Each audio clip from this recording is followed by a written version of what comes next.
The planet Carthuan was a world of storms and stone.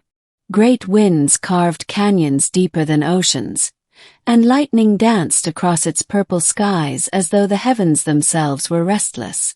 For centuries, the alien species who lived there, the Thuan, had passed down a single legend, that buried in the mountains of Carthuan lay the weapon of their first king, the Blade of Eternity. It wasn't just a weapon. It was said to be forged from metals older than stars, hammered in fire by the first sentients, and imbued with such power that whoever could wield it would unite the Thuan clans into one unstoppable empire. But there was a problem. No Thuan could lift it. For 3,000 years, warriors, emperors, shamans, and scholars had tried. They gathered in ritual caves where the sword rested in stone, its edges untouched by time, glowing faintly with a blue inner fire. Thousands had broken their backs pulling on the hilt. Hundreds had died trying, their bones littering the temple floor. And so, the blade became a symbol not of hope, but of despair. The human arrival. Captain Elias Mercer wasn't supposed to be there. Humanity had only just started venturing beyond the edge of Sol, pushing ships into alien territories on shaky treaties and bold arrogance. Elias had been assigned as an envoy to observe the Thuan's culture, document their rituals, and send home intelligence that might help Earth negotiate trade routes. When he first saw the temple carved into the mountainside, with its obsidian walls and storm-lit spires, Elias thought it was something out of myth. Hundreds of Thuan warriors, each twice the height of a man, with skin like slate and tusks of ivory, stood gathered in silence. At the center of the great chamber lay the sword. It wasn't like any weapon Elias had seen. It was massive, taller than he was, yet slender and elegant, forged in a style that seemed alien yet familiar.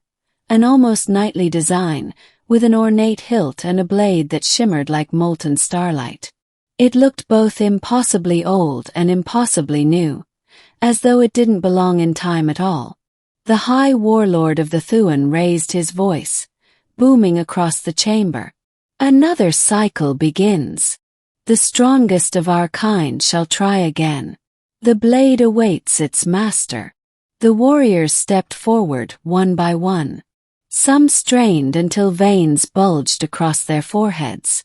Others roared, pulling with such force the stone cracked beneath their feet. None succeeded. Not one. Elias, standing at the edge of the chamber with a translator device humming in his ear, whispered under his breath, "Looks like Arthur's sword in the stone." The alien beside him, a Thuan female warrior named Koresh who had been assigned as his guard, turned her head sharply. "Arthur! A legend from my people," Elias said with a half-smile. A sword stuck in stone, waiting for the right person to pull it free. Only one man could. Koresh's tusks gleamed as she sneered. "Your myths are strange, but fitting. For none here are worthy." And then she laughed, her deep voice echoing. "Unless you think you, small one, might try." The human's attempt. Elias hadn't planned to. He wasn't strong by Thuan standards. He wasn't even strong by human ones. Years of space service had left him wiry but not muscular. He knew better than to challenge giants at their own game. But something about the sword called to him. Not visually, though it was beautiful, but deeper, like a vibration in his chest. As the last of the Thuan warriors failed, silence fell in the chamber. Elias felt dozens of alien eyes on him. Koresh's mocking challenge hung in the air. He shrugged. "Why not?" A wave of laughter rolled through the chamber. A human, barely half their height, daring to approach the blade. It was comedy. The High Warlord himself chuckled. "Step forward, fragile one," he thundered. "Let the galaxy see you humbled." Elias walked across the chamber, boots crunching against ancient dust. His heart hammered in his chest. As he reached the sword, He placed a hand on its hilt. The metal was warm, alive almost. He wrapped his fingers tighter. Something pulsed in the blade, like a heartbeat aligning with his own. He pulled. To his astonishment, it shifted. Not much, but enough. Gasps erupted from the crowd. Elias tightened his grip and pulled again, every muscle in his body straining. The sword slid free from the stone with a ringing sound that echoed like thunder through the chamber. Blue fire exploded along its edge, illuminating the walls in dazzling brilliance. The aliens recoiled in shock. Elias staggered back, barely able to hold the weapon upright. It was heavy, far heavier than anything he'd ever carried, but he held it nonetheless. Koresh's jaw dropped. The High Warlord fell silent. And for the first time in 3,000 years, the blade of eternity was free. The meaning of worth. The chamber erupted in chaos. Some Thuan shouted in fury, others in disbelief. Impossible! He is not Thuan. The blade lies. This cannot be. Elias lowered the sword, breathing hard, his arms trembling under its weight. Guess it didn't get the memo. The High Warlord stormed forward, tusks bared. This is blasphemy. The blade was meant for us, for our bloodline, not for an outsider. Koresh stepped forward, her eyes locked on Elias. She wasn't laughing anymore. She was studying him carefully, as though trying to read some hidden truth. The legend said only one who was worthy could lift it, she said slowly. Perhaps worthiness does not mean strength of body. Then what?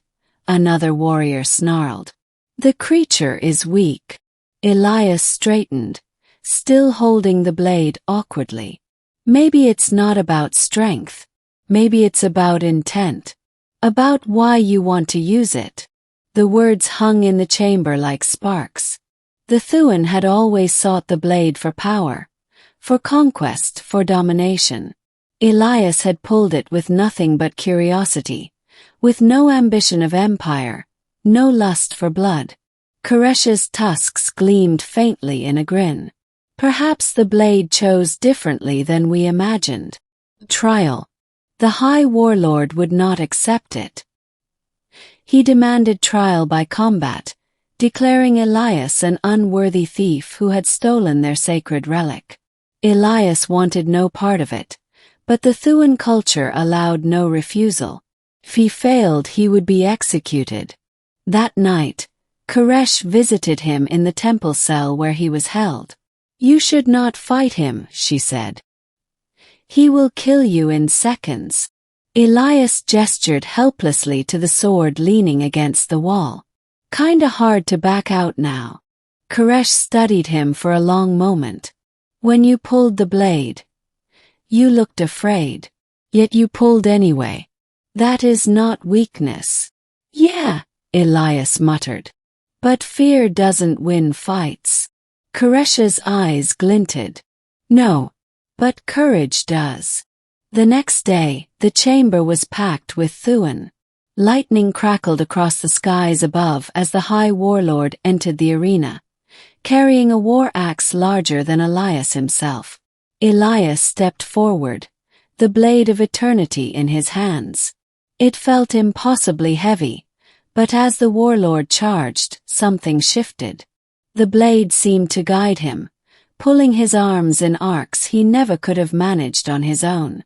Sparks of blue energy trailed each strike. The fight was brutal. The warlord struck with the force of a landslide, smashing stone pillars as Elias dodged desperately. But every time Elias thought he would fall, the blade moved with him, steadying his stance, amplifying his reflexes. And then, in one desperate swing, Elias struck. The blade clashed against the warlord's axe.